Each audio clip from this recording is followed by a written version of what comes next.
guys, it's Justin from Sound 81 Productions. I'm here with Hermon Mehari, and we were talking about his new record, Bleu, which is his first solo album.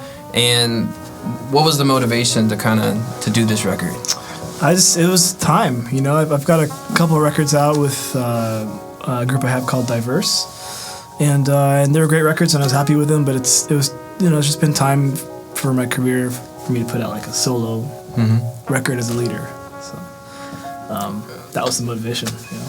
Well, and tell everyone about the people you had on it, because the place was rocking when we were tracking. Yeah, I pretty much had, like my pick of the crop, like for the band. It was Ryan J. Lee on drums, who's my favorite drummer, and Peter Schlam, who's on vibraphone and electric vibraphone. And both those guys are from Kansas City, and all the other guys are from out of town.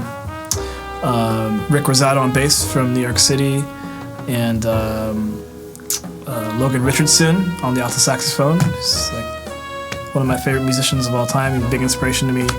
Has been for a long time. Has really affected me musically and personally in many ways. He came from Paris to do the record, and the great pianist Aaron Parks came from New York City. He's now on ECM, but he used to be on Blue Note. Like, pretty amazing guys. Well, and once we started getting sounds and everything, I mean, there was just, and I'm not blowing smoke. I mean, there was really some magic going on. Yeah. I mean, it was enjoyable, I think, for all of us that were involved. I mean, during the session and tracking, I mean, what were you doing? Were you kind of like putting yourself in the mentality like I'm playing a gig or I'm playing a concert, or were you really focused on getting everything kind of, lined out kind of more perfect, or were you just letting it kind of roll and not having a game plan? Man, I was kind of, letting it roll, because when you have a crew like that, you can kind of trust them. There's a lot of trust, So although, like, I've played with about half of them in other situations. Like, I've never played with Aaron before, and I've played with Rick maybe a couple times before, but I'm really familiar with their playing. And the fact that they're so amazing, there was so much trust. So there was some organicness, like, things that could be happening there. So although I came there laid out with like general plans, I was like, we can kind of let things happen. And with musicians of that caliber, I think it would be a crime not to let things just happen. I totally agree. And it turned out amazing. I couldn't have imagined like how good it would be. When we started to mix, and it started coming alive, you added some electronic, drums, and, we were doing some different things, and, what was kind of, were you going for more of a modern of where jazz is going, or were you trying to pay tribute to what jazz is? Where was kind of the sound, Yeah, I'm really big on yes, you do pay attention to what has happened in the past, and that's where we're coming from, but you have to move forward at the same time. And the tradition of jazz has been of moving forward. If you look at the history of it, all the greats that we really cherish are all innovators, and I'm really, I love jazz, but I love all types of music too. So it was really important for me to kind of show that, and then like in the interlude that we worked on. That was actually really cool, though. Yeah, and like even the text, the speech, the interview that was sampled in that. He's interviewing Charlie Parker, trying to get him to like say, hey, like, you were playing some stuff that wasn't quite jazz. Like, what how would you label that? And he's like, Birds just says it's all music. Yeah, it's just all music. Which is actually kind of ironic you said that, because that's what I'm doing to you right now.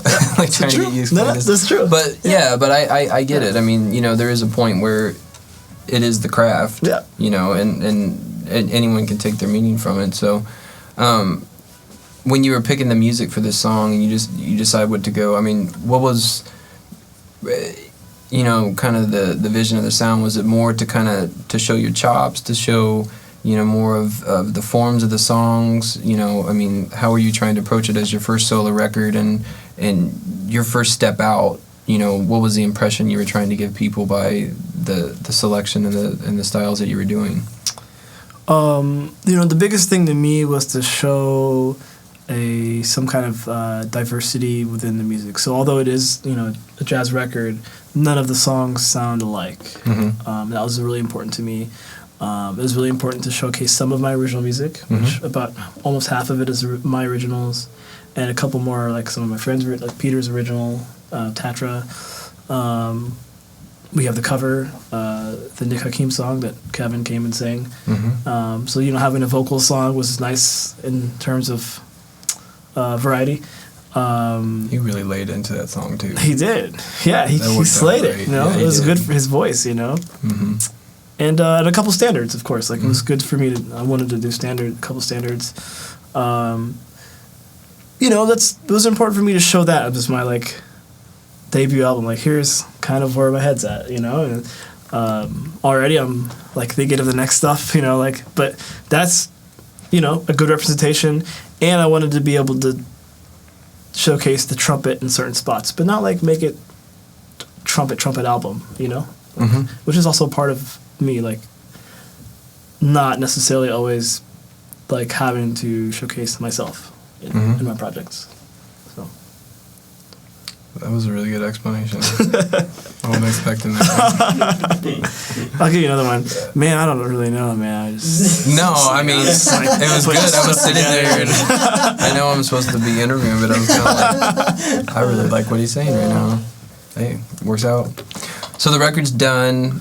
You know, it's been doing good, and you've been, you know, playing in Paris a whole bunch, and you know, traveling and stuff like that. So, you know, where can people grab this record? I mean, it's going to be available on all the digital outlets, iTunes, etc., and you know, the streaming outlets, of course. But it'll be for sale via my website. You know, you can get for physical copies, and I think we'll put it on CD Baby too for physicals, but definitely my website. So pretty much all the major places, you know, like iTunes is. Yeah.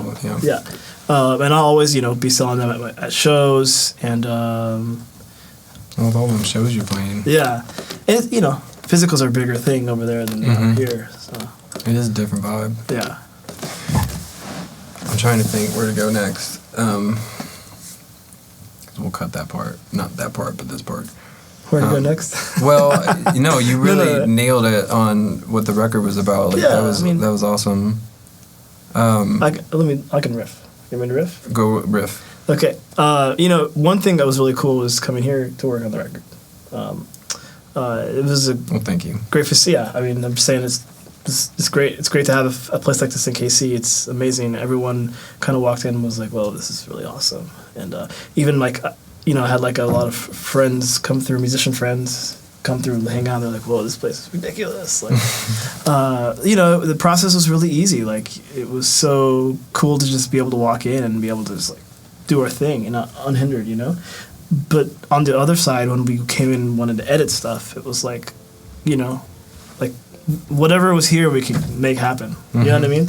And even like overdubs and all that stuff, man, it was just so awesome. Like, well, thanks. It was cool. That, yeah, it was great, man. Yeah, Evan, Peter and Ryan, you know, were constantly have been remarking how awesome the experience was to do it here. And I didn't tell him to say any of this. I'm just saying. This is all me. Honestly, yeah. Yeah, I gotta give props, you know. Like, well, I appreciate it. Like, no, the same you. way, like, if I'm gonna bring these amazing musicians in, like, why, you know, like, you know what I mean? Like, it's great to be able to play. You know, also those guys have done recordings in places all over the world, you know. So I was like, man, it's great to have them come to KC and be able to play in a like amazing studio and work with a great engineer, you know.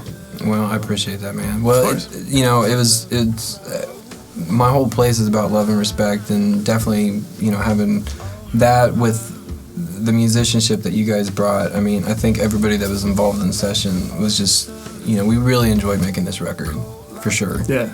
No lie on that.